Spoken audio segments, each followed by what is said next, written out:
Bien, pues gusto en escucharlo, saludarlo y conversar con usted de algo que, bueno, me imagino que es de interés ciudadano, porque ya estamos a poquitas semanas del plebiscito. Mira, te voy a hacer algunas preguntas de diferentes áreas que a mí siento le importan a la gente y quiero ver de qué manera la Constitución se hace cargo de esas áreas o en realidad no, o no tienen que ver con el plano constitucional. Mira, quiero partir por seguridad y crimen organizado, que me parece que es fundamental. Hoy día está debe ser el tema junto con la economía, digamos que tiene tanto a la ciudadanía como al gobierno y a la oposición en una suerte como de acertijo súper difícil de resolver. Hay una crisis migratoria asociada, digamos, a delitos, personas que expulsar, bandas o organizaciones criminales latinoamericanas operando en Chile. Anoche hubo, pero mira, la regada de balas de aquí para allá, de allá para acá. El otro día quemaron un auto frente a Santiago 1 con una persona adentro. A una funcionaria carabinero le responden con una granada. Ya, entiendo. Entonces estamos en una situación compleja. Quiero preguntarte, ¿este texto constitucional se hace cargo de esa realidad? ¿Mejora en algo o habilita de alguna manera el marco para que se puedan avanzar en temas que tengan que ver con la lucha contra ese tipo de delitos o no? Porque algunos también lo han llamado la narcoconstitución, que es un apodo que me parece espantoso. Entonces, a ver si tú nos puedes aclarar ahí algunas dudas.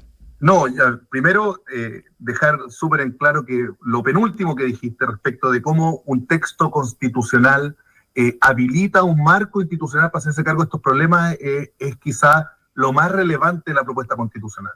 Los hechos aconteció en la última semana, como el lanzamiento de una granada a carabineros, la condena judicial a Yaitul por actos terroristas, los graves actos de corrupción investigados no solamente en Democracia Viva, sino que también en lo que pasa con la CMF, el Servicio de Impuesto Interno, han demostrado al final que la mayoría del Consejo Constitucional estuvo en lo correcto y que el texto propuesto es justamente el que Chile necesita para hacerse cargo de los problemas de hoy y su futuro. Y por dos razones principales como habilitación. Dentro de la propuesta constitucional, esto no termina el 17 necesariamente con el a favor. Esto va a seguir en el Congreso Nacional con la implementación de las normas constitucionales. Vamos a tener una agenda legislativa que por primera vez en muchos años va a estar enmarcada en la implementación de estas medidas ciudadanas para hacerse cargo de la inmigración irregular, para hacerse cargo de las fronteras, para hacerse cargo de la seguridad, para hacerse cargo de la corrupción, para hacerse cargo del narcotráfico de manera más adecuada. Y esto por una razón muy simple, para ir en contra al tiro de la frase que es como la narcoconstitución. Esto es precisamente por una mala interpretación falsa de lo que va a ocurrir respecto de las sanciones administrativas, un elemento técnico que ha sido utilizado ideológicamente para poder controvertir principalmente las medidas que se adoptan en contra del narcotráfico. Y te digo una medida principal, tribunales que van a ser supraterritoriales, es decir, con jurisdicción nacional, que van a permitir no solamente que los jueces cuiden de ellos mismos y sus familias cuando juzguen una causa de narcotráfico. O sea, va a permitir que un juez de otra región distinta pueda juzgar esos casos. Pero a su vez no es solamente para cuidar a los jueces y sus familias, esto cuida también los conflictos de interés. O sea, el día de mañana, un juez que se vea involucrado en algún caso así, porque tú sabes, precisamente muchas veces los funcionarios locales de las regiones, de las comunas, etcétera, etcétera, pueden tener cierta vinculación con casos de corrupción, etcétera, no va a ser la jurisdicción misma de esa región la que se va a hacer cargo del caso, sino que se va a poder encargar a un juez de otra región. Y esto mismo ocurre a nivel de fiscalía. Va a haber una fiscalía supraterritorial también para que el fiscal que investigue y persiga los delitos pueda ser de una región distinta. Por lo tanto, Jorge, estamos frente a una constitución que establece un marco habilitante para hacerse cargo de esos problemas, no solamente a partir del 17, sino que durante los años que quedan para que el Congreso se enmarque en una discusión en torno a urgencias sociales. Uno de los temas que tiene que ver con el crimen organizado y el narcotráfico es sin duda la ruta de la plata, digamos, porque el narcotráfico es una industria que mueve mucha plata. Y ha habido una discusión en el Parlamento súper estéril respecto al levantamiento del secreto bancario. ¿Esta constitución habilita de alguna manera que se pueda rastrear la plata, que la verdad no haya, digamos, mayor oscuridad en los capitales o no? No, pues, se mantiene la misma estructura de la Constitución vigente, hay que decirlo, hay que ser muy sincero en eso. La Constitución vigente establece el secreto bancario, lo mismo ocurre con la propuesta constitucional. Eso no significa que la creación de otros mecanismos especializados, como lo que yo decía recién, como la Fiscalía Supraterritorial, los juzgados supraterritoriales, especializados además, porque eso es algo que se me olvidó decir, especializados en delitos de alta connotación social como el crimen organizado, como el narcotráfico, el terrorismo, la trata de personas, etcétera, etcétera, vayan a ser instrumentos más eficaces para la lucha contra la ruta de la plata. Ahora, sí se habilita, esto es algo que no nos ha dicho, sí se habilita a Contraloría para hacerse cargo también del seguimiento del uso de los recursos públicos, cuestión que no está tan expresa en la Constitución vigente y que lo ha hecho la Contraloría quizás sin mayor sustento constitucional, y ahora sí se le entrega un fuerte carácter, además de la Agencia Nacional Anticorrupción.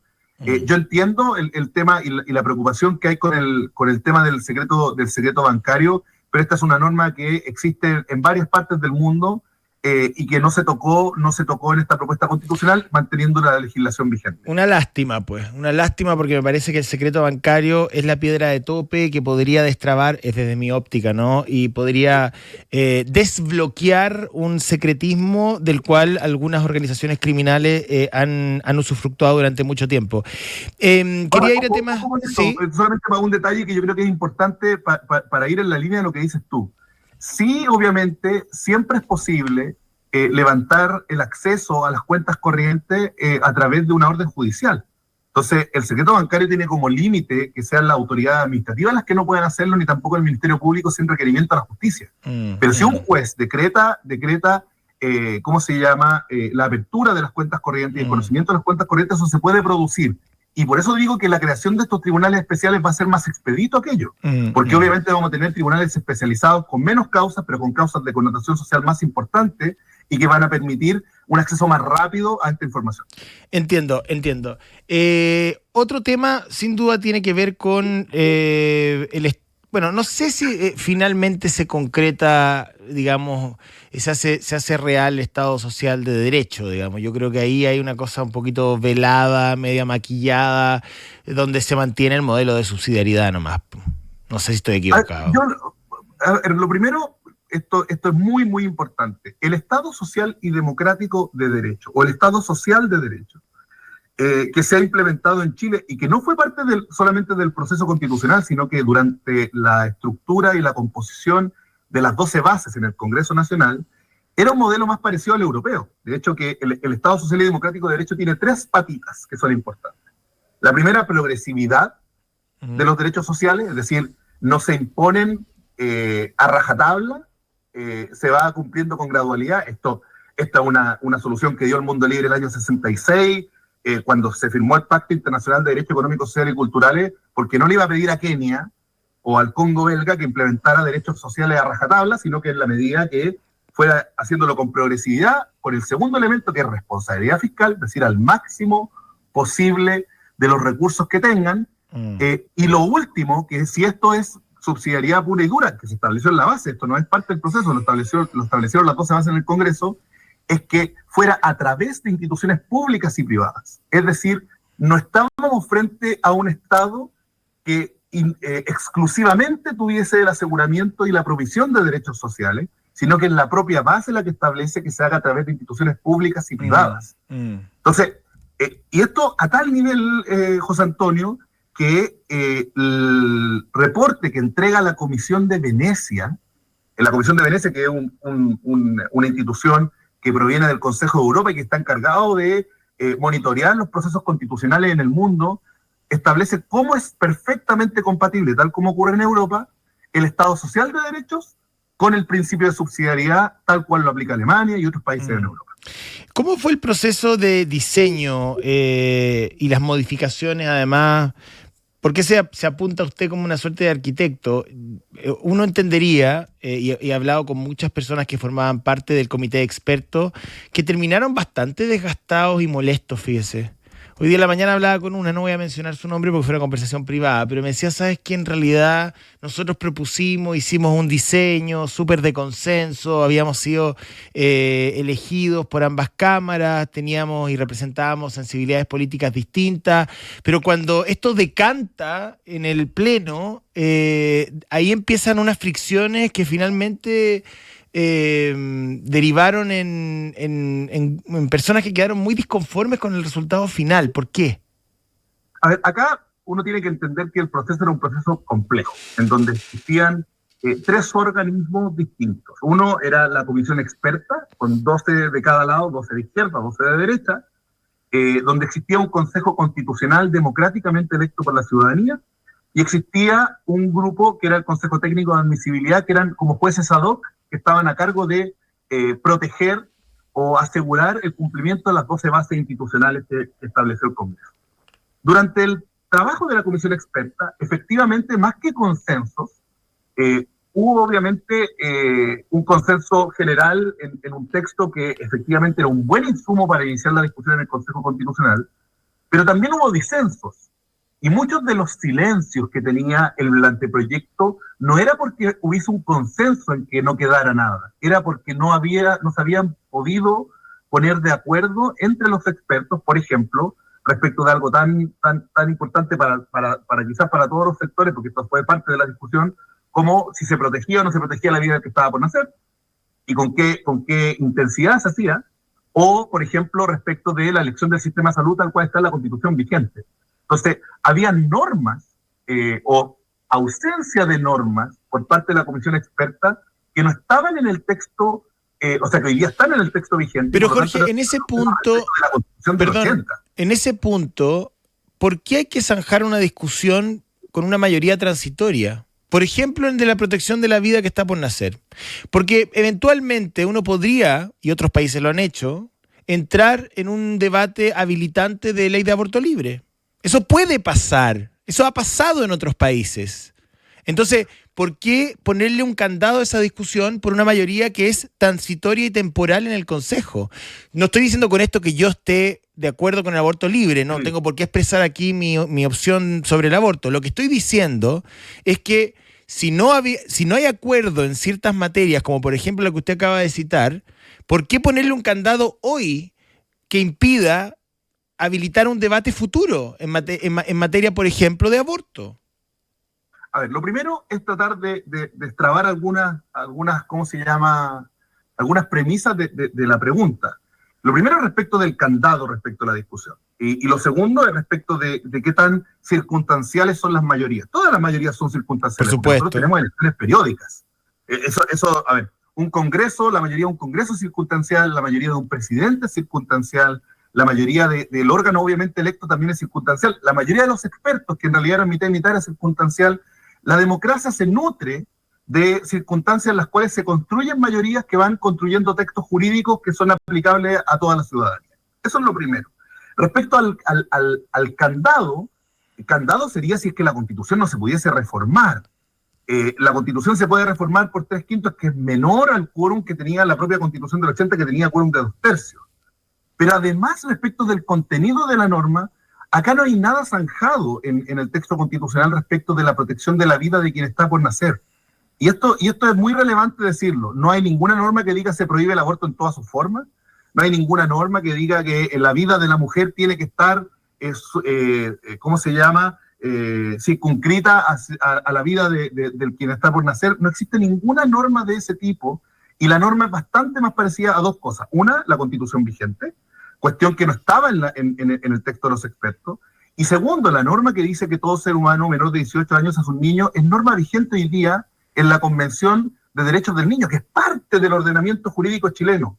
No hay nada zanjado, no hay ningún candado. La Constitución puede ser reformada por el Congreso Nacional con 3/5 si es que quieren reformarla respecto de muchas cosas. Sí, Jorge, pero usted entiende. Yo espero que eso no ocurra. Pero usted entiende. Pero si quieren el día de mañana proponer aborto libre por 3/5 en la Constitución, lo van a poder hacer. Pero a ver, pero insisto, que eso no ocurra. Y lo otro, solamente para poder terminar el punto, es que hoy día con la Constitución vigente hay quienes sostenemos que las 3 causales de aborto eran inconstitucionales y los sostuvimos en estrado. A mí me tocó estar de parte de aquellos que decían que el aborto 3 causales era inconstitucional, pero se declaró constitucional y es parte de la normativa chilena y es un debate que ya se dio, que se estableció y que está establecido por el Tribunal Constitucional y había cuenta de las mayorías que existen en el tribunal, es muy difícil que cambie.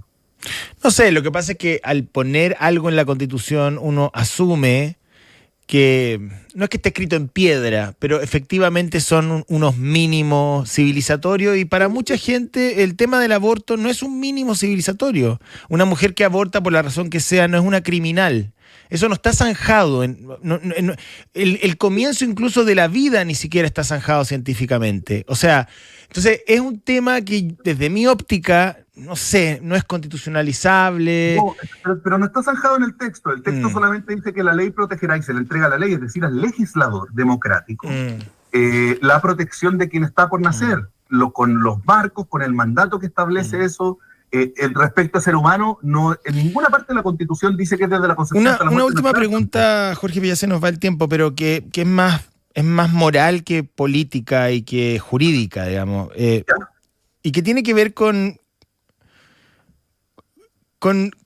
la fe o con la, digamos, consistencia con la cual la ciudadanía pueda mirar a quienes estuvieron representados en el Consejo, en términos de que la mayoría de ellos sostuvieron hasta hace muy poco tiempo que no era necesaria otra constitución, que efectivamente la del 80 estaba perfectamente bien hecha, que los problemas de Chile no pasaban por constitucionalizar las discusiones públicas y que de repente aparecen, por la razón, digamos, del azar político y de la suerte electoral, protagonizando un proceso que nunca defendieron y en el cual nunca creyeron tampoco. Entonces, es una contradicción vital. O sea, si yo efectivamente sostengo que no creo en los programas de radio y que con la televisión me basta y aparezco haciendo un programa de radio, la gente dice, pero ¿qué hace usted sentado allí? Entonces, ese es es una suerte como de ecuación con los republicanos que yo no he podido resolver. Yo te lo voy a dar con el mismo ejemplo de radio que tú me diste. Supongamos que yo hubiese estado en contra del establecimiento de una televisión pública estatal en la Constitución. Y lo hubiese votado en contra en el Congreso o en el Consejo Constitucional. Y luego eso se aprueba. Eso significa o me inhabilita para poder participar de algún programa de televisión pública o ser conductor o trabajar en la educación. O sea, yo creo que moralmente sí. ¿Televisión pública? Yo creo que moralmente sí. Porque esa discusión, ojo, ¿y por qué lo digo así? Porque eso significaría entender que las leyes, una vez que se aprueban, no le aplican a las personas que votaron en contra. Sería una especie de objeción de conciencia, no, pero es que es un tema respecto de la aplicación de las normas constitucionales. Es un tema más moral que legal. Que yo quiero explicar también desde el punto de vista democrático. Y esto es muy, muy importante. El Partido Republicano estuvo en contra de cambiar la Constitución en el periodo de entrada. El Partido Republicano estuvo por el rechazo. Luego de que ganara el rechazo, el Partido Republicano estuvo en contra de que se iniciara un nuevo proceso. Sí. Pero el Congreso democráticamente determinó el inicio de un nuevo proceso. Eso significó, obviamente, tomar la decisión política y democrática de que había que participar. Uno podría decir, ¿sabes que no voy a participar de esto? Podría. Voy a estar solamente en contra de lo que está al final. Uno podría haber pensado que iban a tomar, podrían haber tomado la defensa de la Constitución del 80, por ejemplo. Pero hay dos caminos para defender la Constitución vigente. Uno de los caminos era recoger lo mejor de la Constitución vigente, como lo hace el proyecto de nueva Constitución, mejorándolo y estableciendo, obviamente, cuestiones del día de hoy para tener una mirada hacia el futuro. Y otra cosa era desde afuera y decir, ¿sabes qué? Yo voy a estar en contra, aunque me propongan un clon de la Constitución actual, yo voy a votarlo en contra porque esto es ilegítimo. Y eso es parte de la estrategia política. Uno no puede tomar como si eso es inmoral o no, o como una decisión inmoral participar en la vida democrática en las instituciones. Ojalá que el día de mañana todas las fuerzas políticas decidan participar institucionalmente en las decisiones que nos competen a todos, en vez de estar haciéndolo desde afuera, porque eso al final robustece la democracia y el debate entre los ciudadanos. Jorge Barrera, asesor constitucional, abogado, hemos tenido una conversación sobre